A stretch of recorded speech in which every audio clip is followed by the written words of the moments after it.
Patrick Devedjian, bonsoir. Bonsoir. Vous êtes député des Hauts-de-Seine et président du Conseil général de ces mêmes Hauts-de-Seine. Et je voudrais vous faire réagir à ce qu'a dit Henri Guénaud au grand jury dimanche dernier sur le projet socialiste.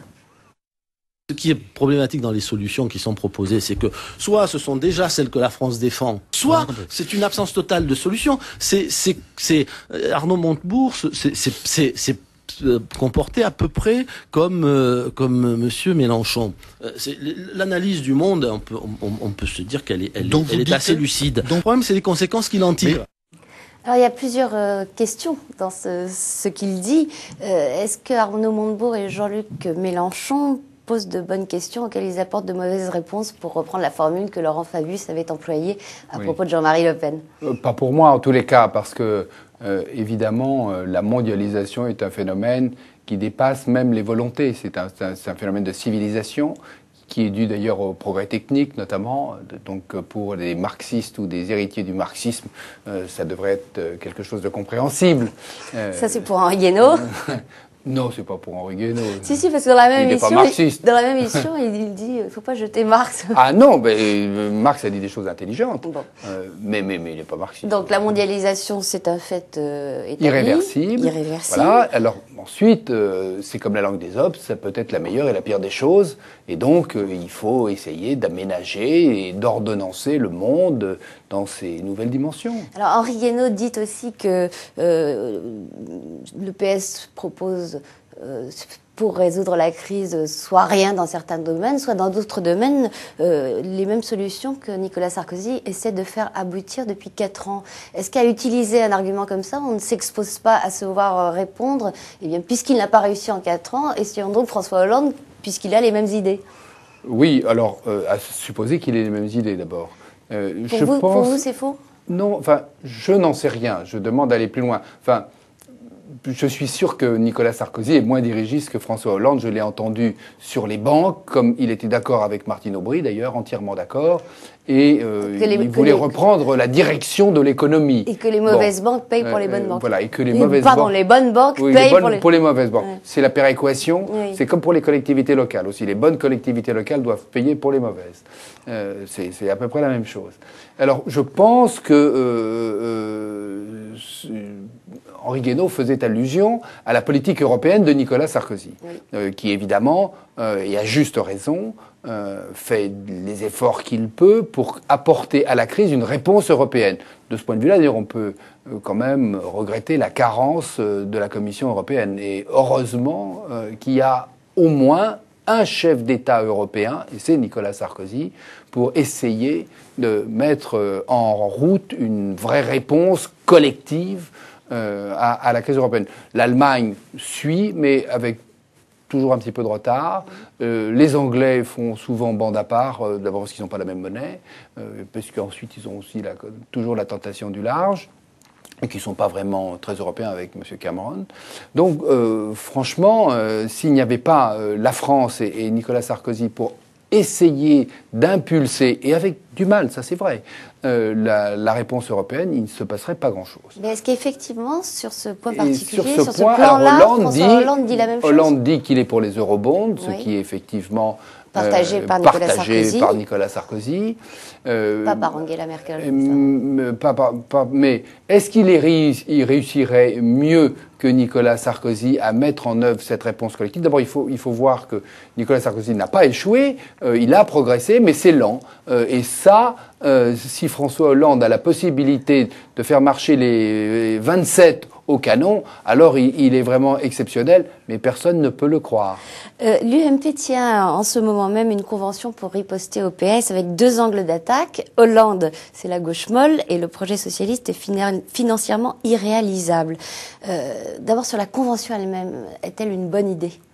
Oui, si on touche les problèmes de fond, si on élève le débat, si on met le doigt sur les vrais problèmes, oui, c'est une bonne idée. C'est-à-dire si on ne parle pas de gauche molle et de projets irréalistes? Oh, écoutez, les attaques personnelles, c'est pas une très bonne chose, surtout quand elles ont une connotation douteuse. Et puis moi, je préfère une gauche modérée à une gauche intolérante. Donc, je préfère mon camp, mais quitte à avoir l'adversaire, je préfère que cet adversaire soit un adversaire de dialogue. François Hollande a fait du rétablissement des finances publiques une de ses priorités, Martine Aubry aussi d'ailleurs. Est-ce que les primaires n'ont pas fait progresser le PS de ce point de vue-là? J'ai pas compris. Du rétablissement des finances publiques, une priorité, François Hollande. Oui, mais vous trouvez quel rapport avec les primaires? Parce que dans le débat sur les primaires, oui. Qui a permis de faire apparaître les points d'accord, les points de désaccord, l'un des points d'accord était, oui, il faut rétablir les finances publiques. Oh bah, franchement, j'ai été beaucoup moins convaincu que vous. Est-ce que ça colle avec l'image du... Je ne sais pas s'ils en ont l'intention réelle, et en tout cas... Non, mais j'ai entendu leur programme. Ouais. Leur programme... Premièrement, c'est quand même une augmentation de la dépense publique, qu'on le veuille ou non. Or, 56% du PIB est représenté par de la dépense publique et ni François Hollande ni Martine Aubry n'ont vraiment avancé le moindre élément sur la réduction de cette dépense publique, ce qui est, à mon avis, incontournable pour sortir de la crise. Deuxièmement, ils ont proposé d'augmenter les impôts, mais c'est pas à l'échelle du problème, parce que augmenter les impôts de 10, de 20, de 30 milliards, c'est déjà considérable, 30 milliards si on le faisait, ça n'est pas à la hauteur puisque l'endettement augmente d'un peu plus de 100 milliards par an.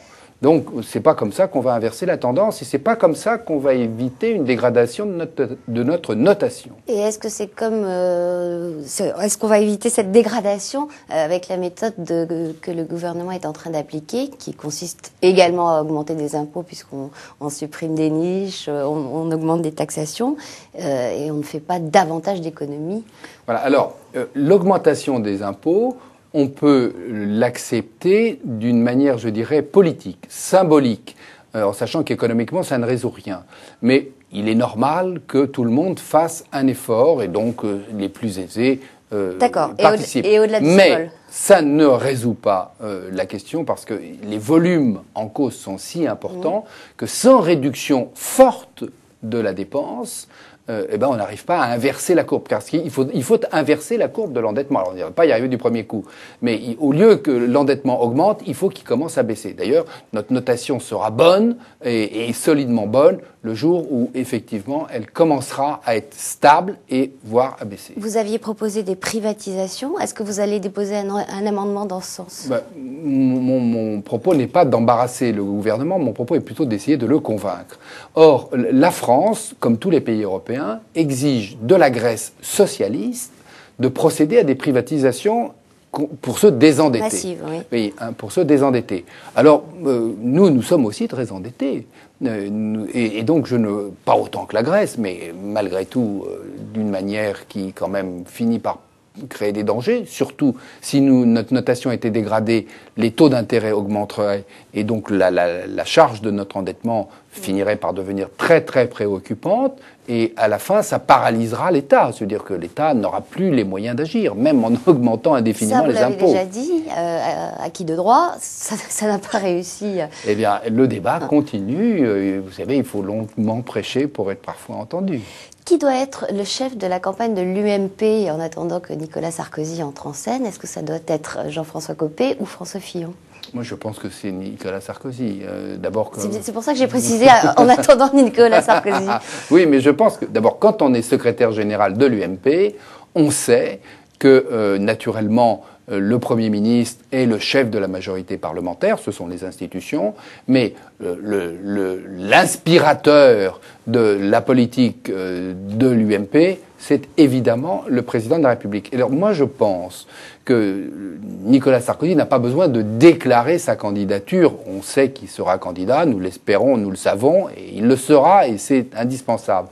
Mais en revanche, il est nécessaire assez vite, et je crois qu'il est en train de commencer, que Nicolas Sarkozy et l'UMP le relayant avancent des ripostes institutionnelles, économiques, sociales, fortes dans le cadre de la campagne. Parce que François Hollande va développer son projet, et nous, en face, nous allons le critiquer, mais nous n'aurons pas de projet. Donc il est important... Et vos critiques ne sont pas forcément compatibles entre elles? Et nos critiques sont parfois désordonnées, surtout quand elles s'attachent à la surface des choses au lieu d'entrer dans le fond des problèmes.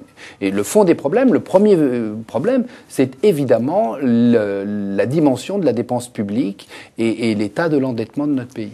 Dernière question avec une réponse brève, s'il vous plaît. Vous pensez que les primaires vont finir par s'imposer. Est-ce que l'UMP doit s'inspirer du PS dans un autre domaine, la création de courants pour incarner des idées et organiser le débat d'idées? On voit que déjà ils surgissent et ils se structurent. Oui. C'est attendez, j'ai le sentiment qu'on assiste à l'UMP à l'émergence spontanée et désordonnée de l'institution des courants. Et après tout, pourquoi pas?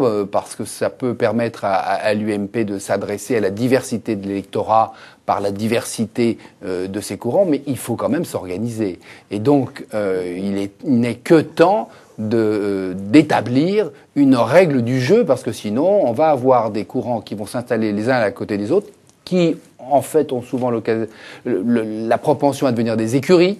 Hein, c'est pas le cas actuellement. C'est pas le cas, mais justement, il faut encadrer tout ça. Donc, intégrer leur existence en tant que mouvement structuré dans les statuts. Il faut en débattre, quelle forme ça prend, mais il faut encadrer cela. Patrick Devedjian, je vous remercie. Demain, nous recevrons François Rebsamen, qui est député maire socialiste de Dijon. Bonsoir et à demain pour un nouveau Talk Orange, Le Figaro.